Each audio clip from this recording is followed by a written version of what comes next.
Oh, it's all the way live. It's all the way live. Let's see if this works. I don't know if it's going to work.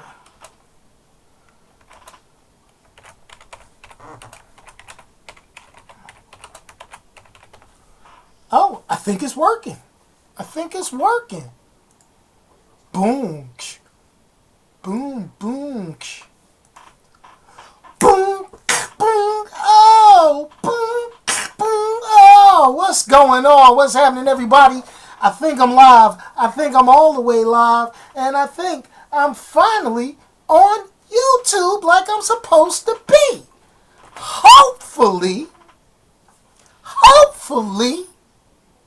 there is no problems.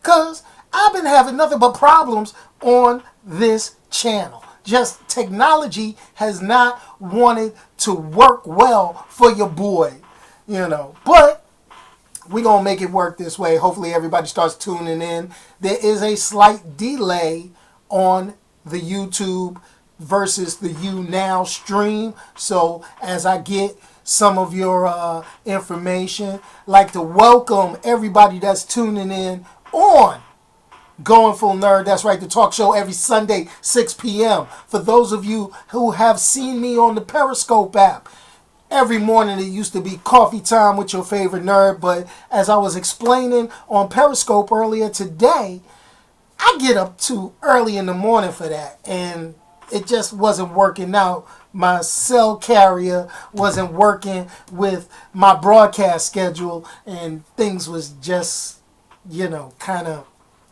funky. That's all I could say. But I am glad that you were able to be right here, right now, with me. So, one of the things that I decided I was going to talk about this Sunday was we've had some pretty cool news via, you can see the shirt. Let me get rid of the logo for a second. Boop, logo gone. Had a little news. Let's adjust this camera a little bit. Let's adjust it a little bit. And you can see I got my Spider-Man shirt on because we've had some casting news. Now, I've been kind of vocal on this subject for a minute. And the subject that I was vocal on is, why are we changing the ethnicity of established comic book characters so we can have them on mainstream media? Why are we doing this? What is happening? What's going down with that? Why is that going on? But it failed when we did it for the Fantastic Four. And it didn't fail because they did that. It failed because the Fantastic Four was a sorry-ass movie. Now, you got other characters. Perry White inside the Man of Steel and those movies, you know, for the current DC universe. That's Lawrence Fishburne. I mean, you know, good old Larry Fishburne. You know, Sam Jackson with Nick Fury. But then they worked it in the comic book where, you know, Nick Fury is black now, you know, but he's actually biracial because he's the son of the original, the OG Nick Fury. But that's a whole different story. But what I'm going to go and kind of throw down with the lowdown is this. Mary Jane. Let me throw this out here. Everybody's freaking out because Mary Jane, you know, what's her name from Casey Undercover? Zendaya? Yo, they upset. They feeling some kind of way because they having her as Mary Jane. Do you know? Anyway, you know, and this is my thing. It shouldn't be an issue.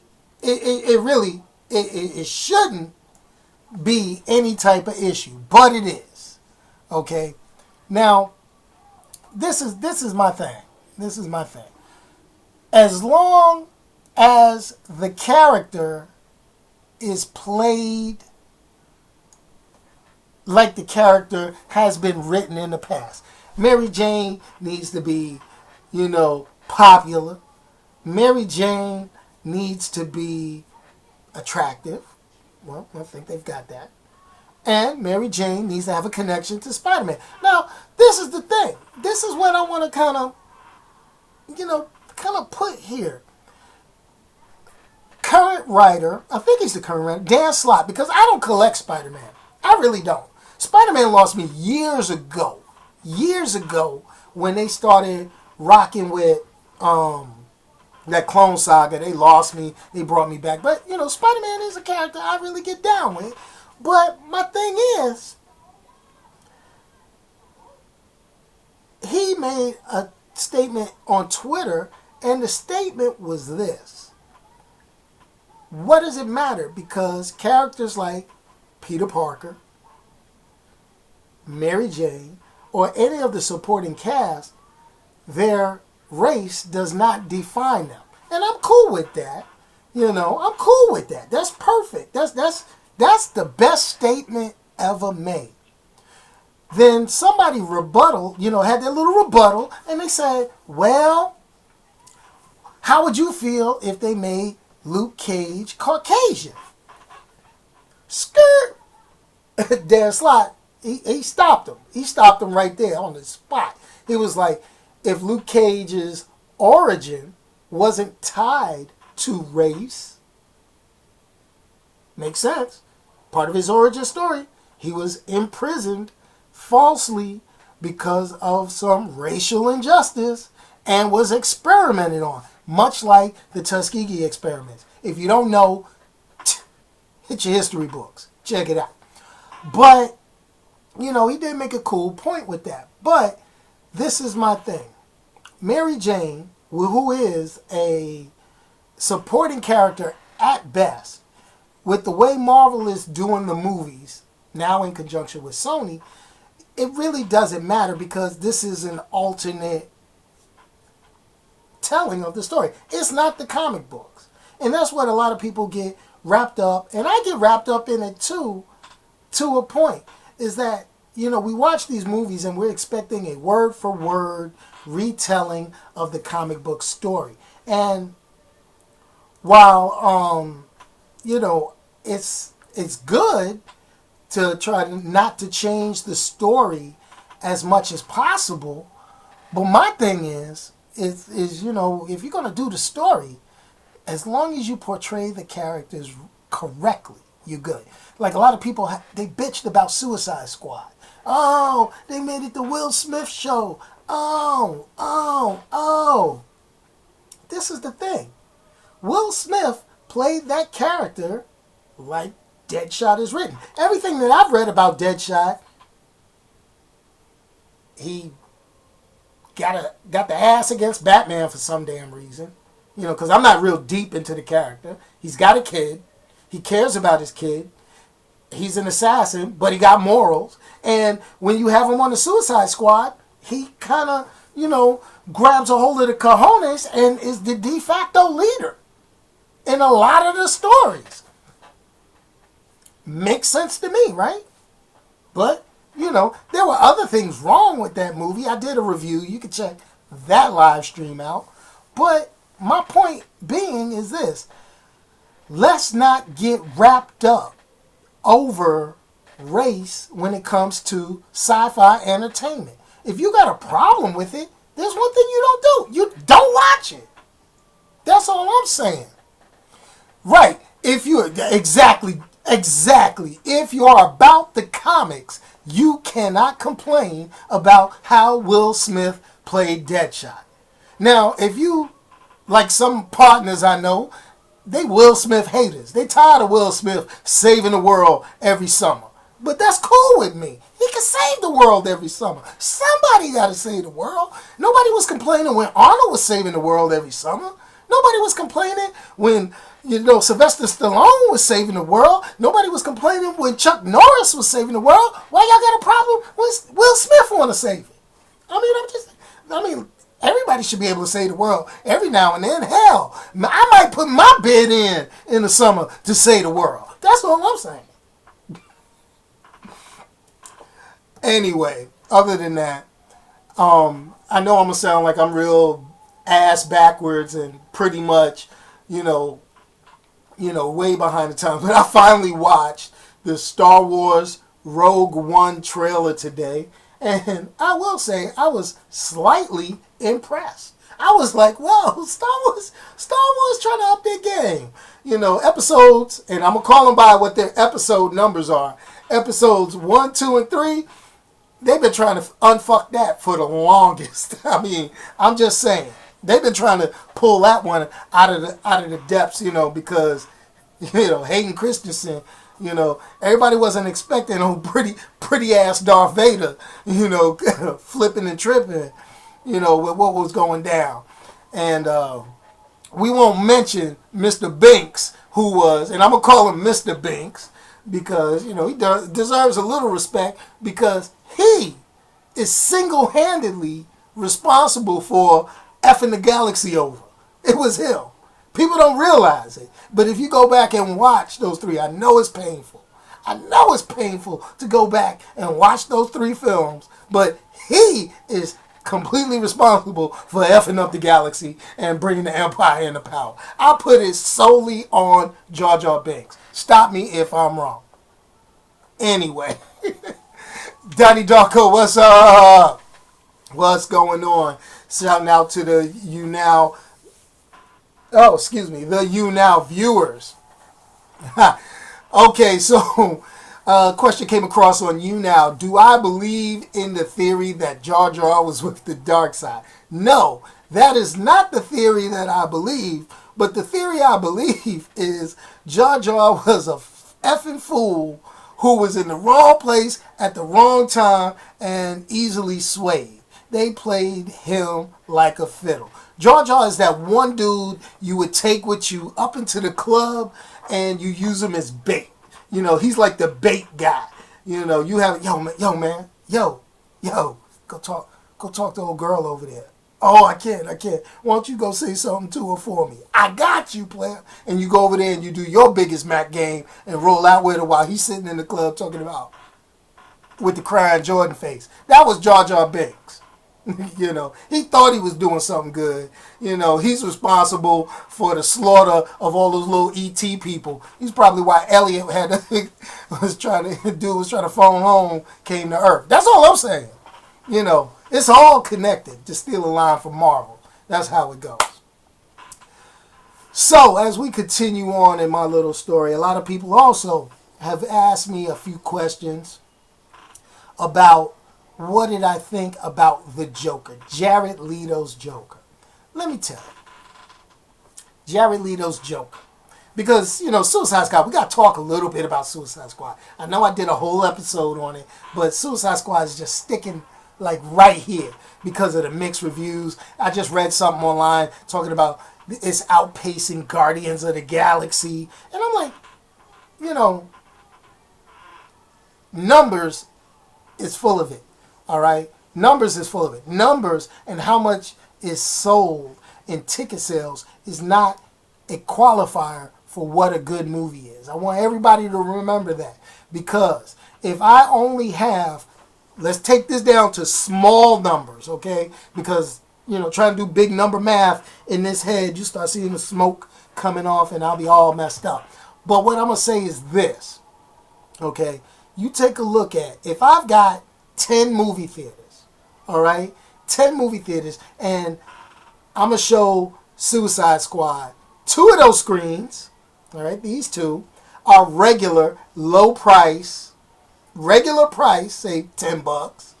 Then I'm going to hit it with the 3D IMAX on these 2, the 3D motion seats on these 2, and then the 18-story IMAX where I'm charging $15, $20, $30. And yet, if I only had maybe Guardians of the Galaxy in 4 regular theaters, and then only 6 of the other theaters, you like the way I do that with my fingers, but I do 6 with the other theaters at the higher rates with the IMAX, the 3D, the smell-o-vision, or whatever you want to do it at, of course they're going to make more money. Think about it. But tell me how many tickets were actually sold. If you think about it, that number's never, ever, ever discussed. It's always discussed in dollars, not amount of individual tickets. Think about it. So the next time anybody wants to do that DC versus Marvel, my movie outperformed your movie, think about that.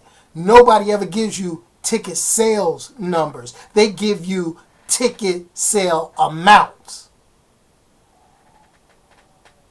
Mind blown. I know. So, what's up with this new format? Like I say, every Sunday I'm going to live stream. I'm going to straight up live stream. It's going to go on YouNow. It's going to go on YouTube. And I will be it. I'll take comments, questions, all that good stuff.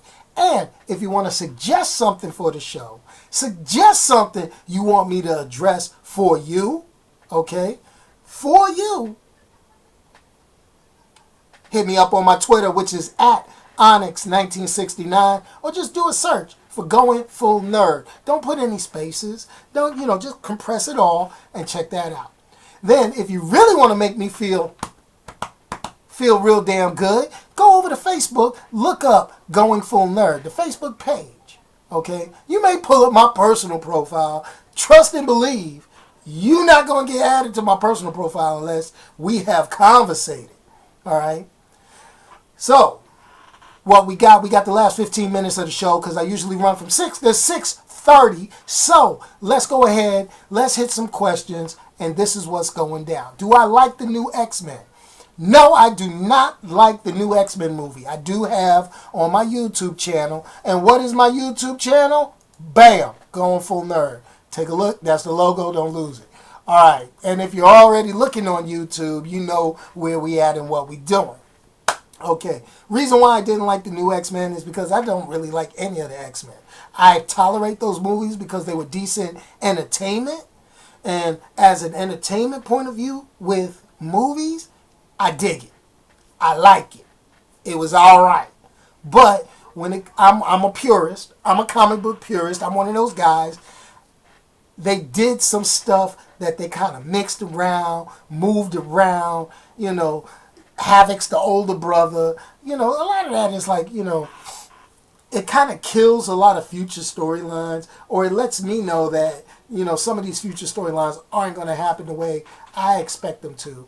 If they did X-Men like they did the 90s cartoon, which is deviated from the comic books, don't get it twisted, but I would accept them to adapt the 90s cartoon a lot better than I would how they're doing it now.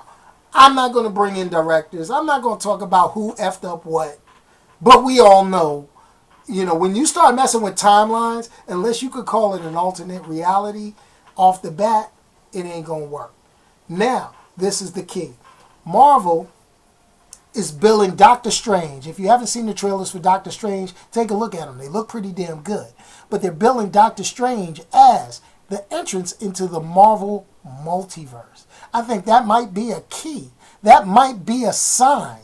That might be a sign that they're going to try to take that X-Men fiasco, and they're going to take that X-Men fiasco. They're going to fold it up, nice and neat, and put it in their pocket. Hopefully, that's how they do it. Okay? Now, I could do this for hours. But,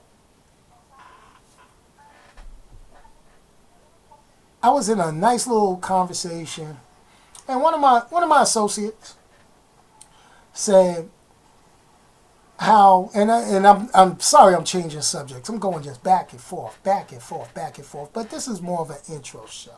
So, even though I've been broadcasting these things for a few weeks now, I think I finally got the quality where it needs to be. So, hopefully that works out well. So, what I'm going to say is this, okay? Somebody said, damn, how is Batman kicking everybody's ass, and how they, he can win any fight? I'm going to be honest with you. that's the fanboys, and I know I'm going to get some fans real mad. Batman ain't winning every fight. Superman ain't winning every fight. It all depends on one thing, and that depends on the writer and who is publishing the book. Case in point, if you ever have who will win a fight, this character or this character, answer me first instead of saying no holds bar and on a planet with none of this and none of that and no prep time and all that. No, tell me what company published the book.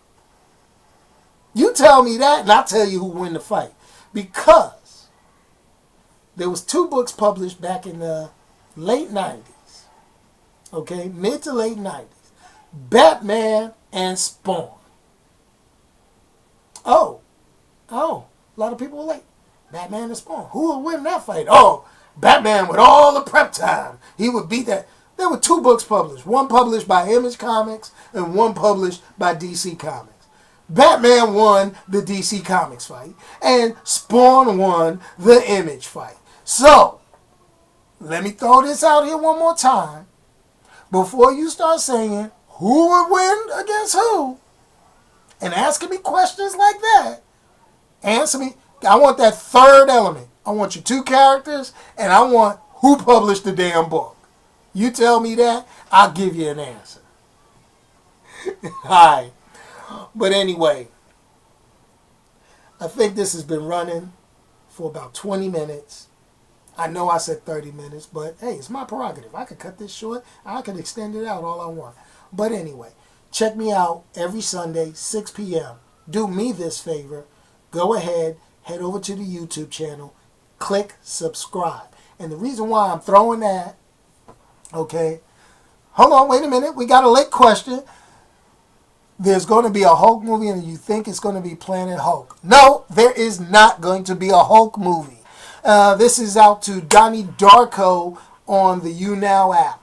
There is not going to be a Hulk movie and it's not going to be Planet Hulk. The reason why there is not a solo Hulk movie is because what people don't understand, the rights to the Hulk are still held by Universal Studios. Universal Studios signed a deal with Marvel Studios that the Hulk can appear in the group films such as the Avengers or in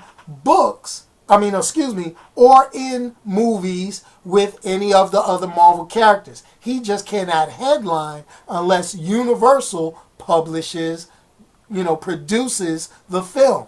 But do not fear. Planet Hulk storyline is actually coming out. Yes, it is. Don't get afraid. Hold up the heart. Planet Hulk storyline is actually the storyline for Thor Ragnarok. They've teased it out at San Diego Comic-Con, and you could go on Twitter, do the search. They showed the Planet Hulk armor that Mark Ruffalo, with his motion cap and all that stuff, is going to wear. So, inside of Thor Ragnarok, you're going to have the introduction of a number of characters. You're going to have Gladiator Hulk.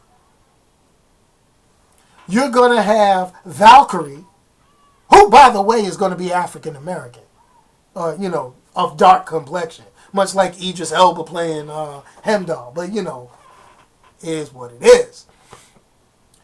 And you're going to have Thor and Hulk as a buddy movie. We're buddies, doing that. Well, that's actually going to be part of the connection to the Thor Ragnarok. So don't worry, they're going to tie it in. Anything out right now is pure speculation, but it is a known fact that Gladiator Hulk is going to make an appearance inside of Thor Ragnarok, and it's going to be an integral part of the story from what I understand. And they're also going to have Scourge the Executioner. That's going to be kind of awesome. So we'll see how that works out. Now, to answer not even to answer, but to make a statement, we got my man Josh on the YouNow app, and he made the statement about how Marvel messed up stuff back in the 90s because the rights are everywhere. That is correct. Marvel was, comic book wise and as an entertainment company, They were sucking wind in the 90s. They caught a bankruptcy. And they were like, oh God, we got to make money. We got to make money. We got to stay afloat. And they started assigning the rights to all of their characters to different movie companies to bring revenue in. This is pre-Disney, I'm Disney, I'm the mouse, I'm buying all your favorite pieces of your childhood. So I own Star Wars, I own Marvel, I own Indiana Jones, I own all this. This is before Disney thought about doing that. So they issued out like Ghost Rider, Blade, Howard the Duck, all that went to New Line. Fox took X-Men and the Fantastic Four because they had the biggest movie machine back then and they were the best movies. You also had Universal, who ended up getting the Hulk and getting Submariner, Namor.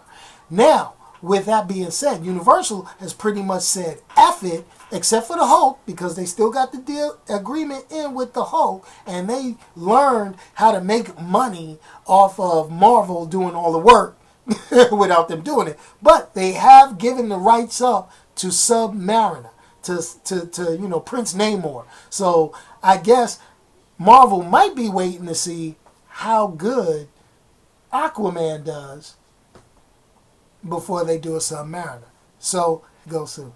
You never saw Marvel's logos in the Blade movie. Yes, you did. Yes, you did. Take a good look. You'll see Marvel logo. You got to remember, the flipping page logo is really a new thing that's been maybe about 10, 15 years. When Blade was coming out, Blade just said, hey, Marvel. So yeah, check it out. I mean, hold on. Wait a minute. Let's take a look here. Let your boy hit the... Blade.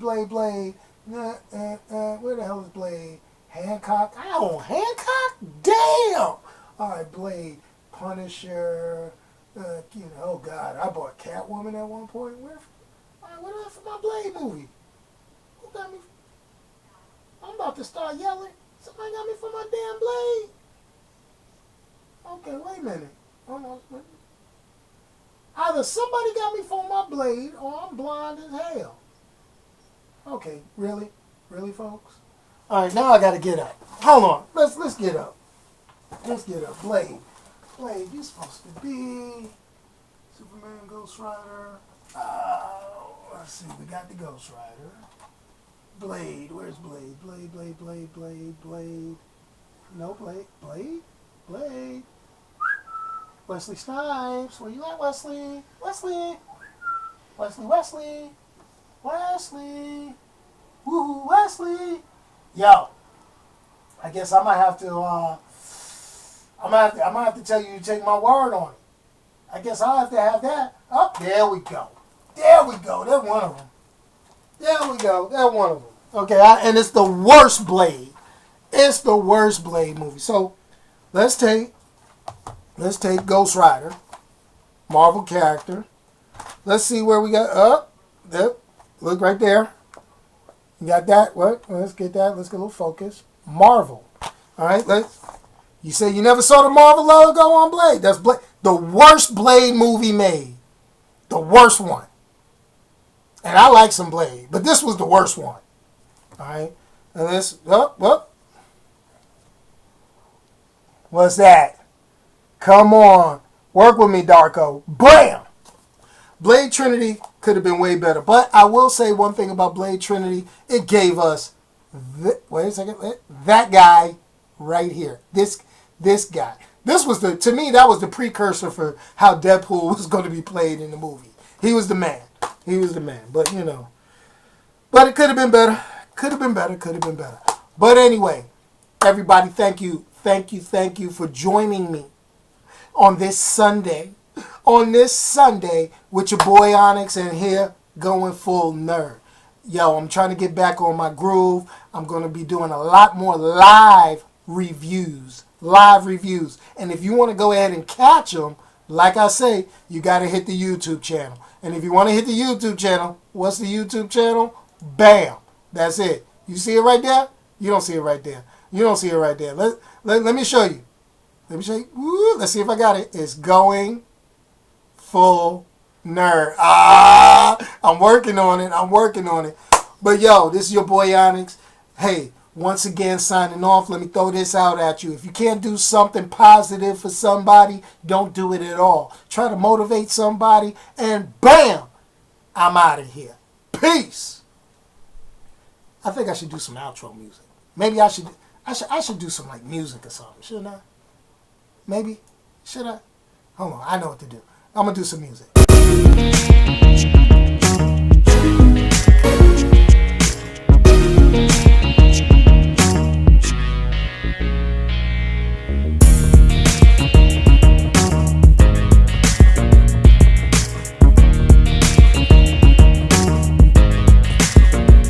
And that's it, I'm out.